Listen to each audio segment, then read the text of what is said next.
रात्रीच्या 12 वाजता मी कुठं फिरत आहे आणि काय काम आहे मला इतक्या रात्रीच्या 12 वाजता आली मला एक केकची ऑर्डर आणि ती मी केली डिलिव्हर्ड जाधववाडीला. हॅलो, मी आहे सीमा आणि तुमचं पुन्हा एकदा स्वागत आहे माझ्या यूट्यूब चॅनलवरती. झोमॅटोवर एक ऑर्डर आली होती आणि ती मी रिजेक्ट केली. त्यानंतर माझं रेस्टॉरंट दाखवत होतं ऑफलाईन.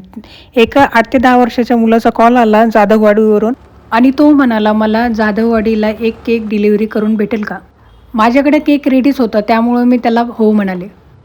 केक तर होता रेडी, त्याचा काही प्रॉब्लेम नाही. पण आता माझ्या गाडीमध्ये पेट्रोल कमी आहे आणि 12 वाजता आता कोणतं पेट्रोल पंप ओपन नसणार आहे. केक मी असा ठेवला होता गाडीवरती. माझ्या घरापासून लोकेशन होतं 3 ते 3.5 किलोमीटर लांब. इतक्या अर्जंट बेसिसवर आणि इतकं लेट मी ऑर्डर घेत नाही, पण तो होता छोटा मुलगा आणि तो रिक्वेस्ट करत होता मला, तर मी नाही म्हणू नाही शकले. माझं रेस्टॉरंट जर ऑनलाईन दाखवत असलं असतं तर त्यानं ऑनलाईन ऑर्डर केली असती आणि त्याला केक डिलिव्हरी झाला असता.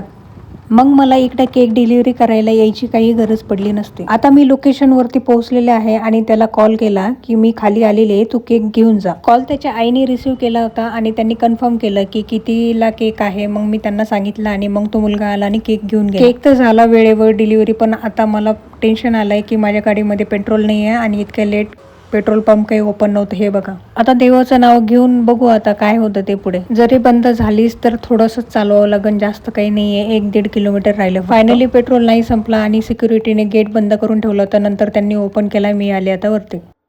नेक्स्ट व्हिडिओमध्ये लवकरच भेटू. तोपर्यंत तुम्ही तुमची काळजी घ्या, मी माझी काळजी घेते. बाय.